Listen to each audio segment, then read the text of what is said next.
नमस्कार मित्रांनो, न्यू जी के गुरु चॅनलमध्ये आपलं स्वागत आहे। मित्रांनो, आजच्या व्हिडिओमध्ये आपण जिल्हा न्यायालय भरतीविषयी जी स्थगिती लागली होती त्या स्थगितीविषयी एक नवीन अपडेट आणला आहे आणि तो अपडेट आपण या व्हिडिओमध्ये बघणार आहोत। त्या अगोदर मित्रांनो, न्यू जी के गुरु चॅनलला सबस्क्राइब करा, म्हणजेच लेटेस्ट व्हिडिओ तुम्हाला भेटतील। तर मित्रांनो, खूप तारीख पे तारीख या भरतीत चालू होती। तर मुंबई हायकोर्टाने न्यायालयात भरती प्रक्रियेवर स्थगिती अखेर उठवली आहे। तर लाखो उमेदवारांना त्याचा दिलासा भेटला आहे।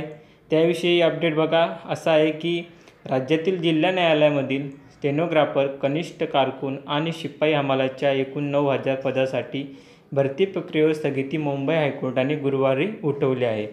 यामुळे सुमारे 3 लाख उमेदवारांना मोठा दिलासा मिळाला आहे।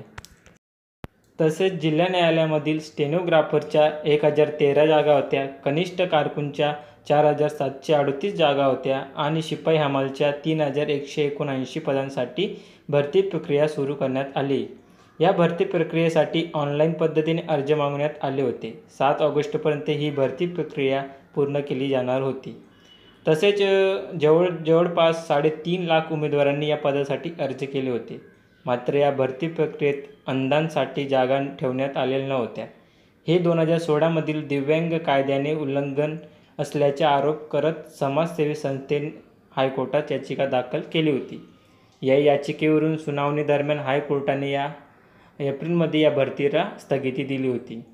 तर मित्रांनो, आज गुरुवारी हायकोर्टात या प्रकरणाची सुनावणी झाली। हायकोर्टाने भरती प्रक्रियेवरील स्थगिती उठवली।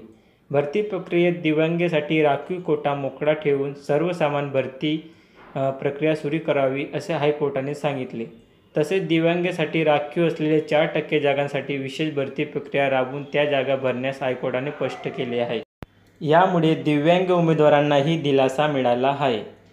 तर मित्रांनो, व्हिडिओ आवडल्यास व्हिडिओला लाईक करा आणि जास्तीत जास्त शेअर करा, म्हणजे ही न्यूज तुमच्या मित्रांपर्यंत पोहोचेल। धन्यवाद मित्रांनो।